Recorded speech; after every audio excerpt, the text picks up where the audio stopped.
Before the cheers, there was silence. Before the sand turned red, there was breath.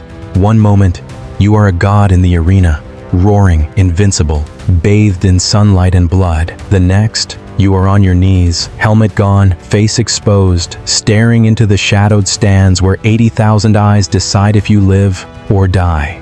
This is not about victory. This is about what happens after the blade falls, when the crowd turns its thumb, when the sand drinks your last breath.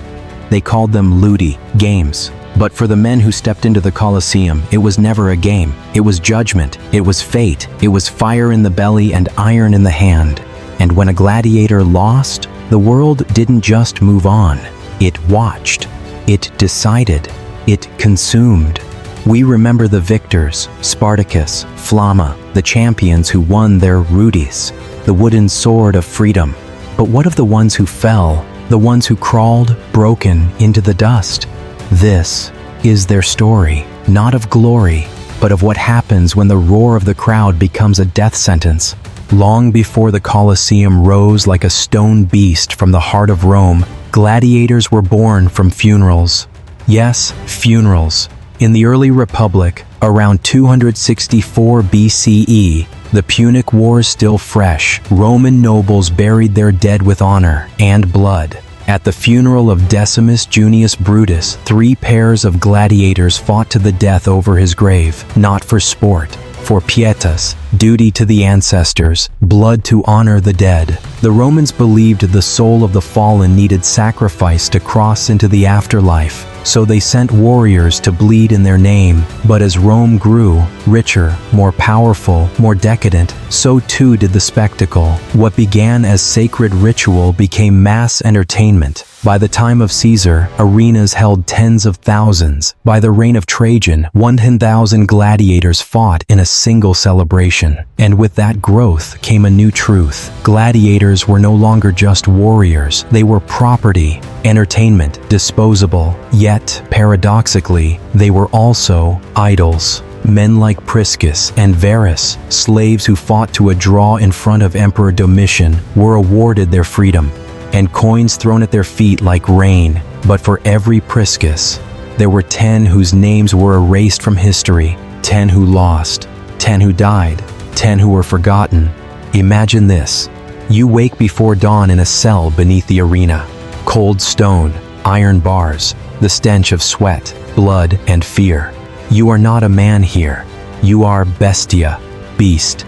You are a retiarius, perhaps, net and trident in hand, or a secutor, helmet sealed like a tomb, chasing a fleeing shadow, or a murmillo, with sword and shield, faceless behind bronze. You were captured in Germania, sold in Gaul, or born into slavery in the slums of Ostia. But here, in the ludus, you are forged. The lanista, the trainer, does not care about your past, only your future in the sand. Get up, he growls. You bleed tomorrow, or the next day, or the day after, but you will bleed. You train with wooden swords heavier than real ones. You fight in full armor until your legs give out. You are whipped not for losing, but for showing pain. And every night you return to your cell, where the walls echo with the groans of the wounded and the prayers of the doomed. But there is a code, a brotherhood. You eat with the same men you will one day face in the arena. You share water. You share scars. You whisper stories of home, of mothers, of lovers, of children sold away. And when one of you dies in training, you carry his body to the pit beneath the barracks. No burial, no prayer, just another nameless ghost beneath the sand. This is where gladiators are made, not in glory, but in silence, in suffering, in the knowledge that your life is not your own. Now, imagine the gate rises. You stand at the carceres, the holding pen. The air is thick with dust and the roar of the crowd. Trumpets blast. The scent of blood from the previous fight still lingers, copper and rot.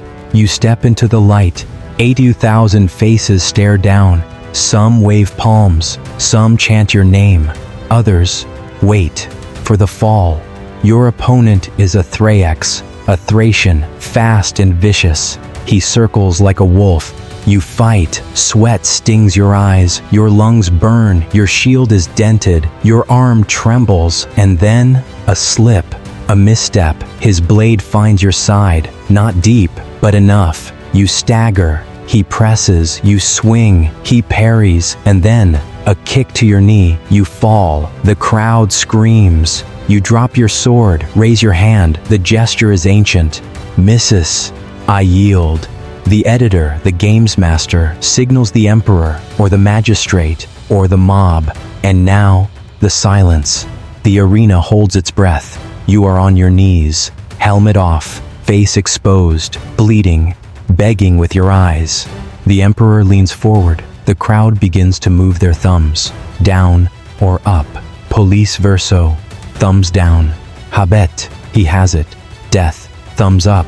Mite, let him go. Mercy, but it's not always clear. Some historians say it was the clenching of the fist, like a sheathed sword, that meant life. Others say a closed thumb meant death, like a blade driven into the heart. Whatever the signal, you see it, and you know.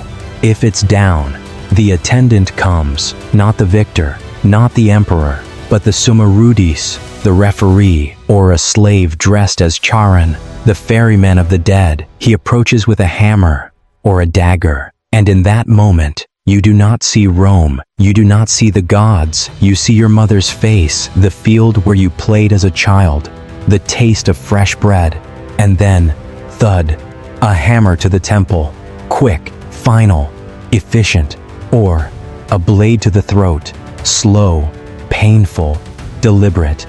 The sand drinks your blood.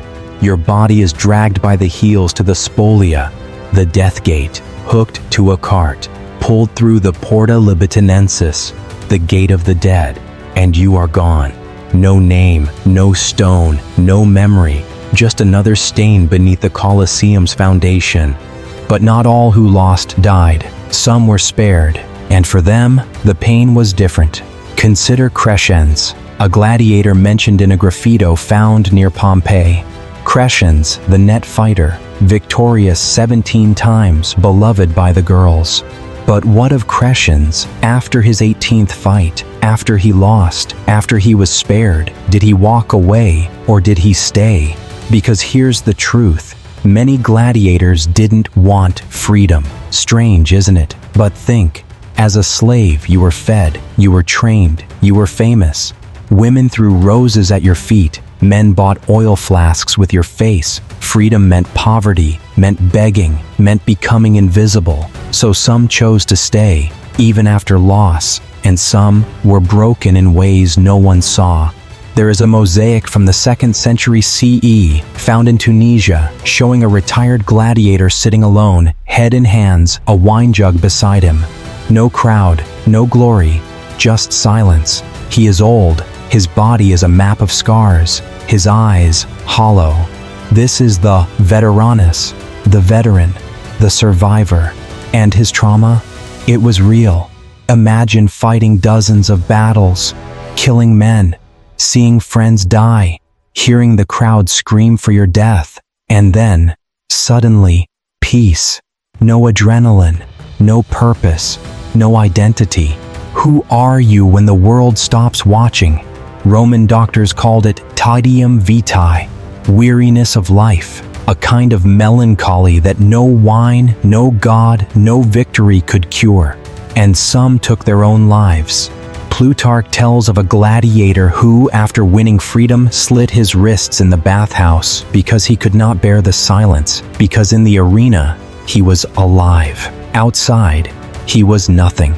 By the 5th century, the games were fading. Christianity spread. Emperors turned away from blood sport. The empire crumbled. In 404 AD, Emperor Honorius banned gladiatorial games after a monk named Telemachus jumped into the arena to stop a fight and was stoned to death by the crowd.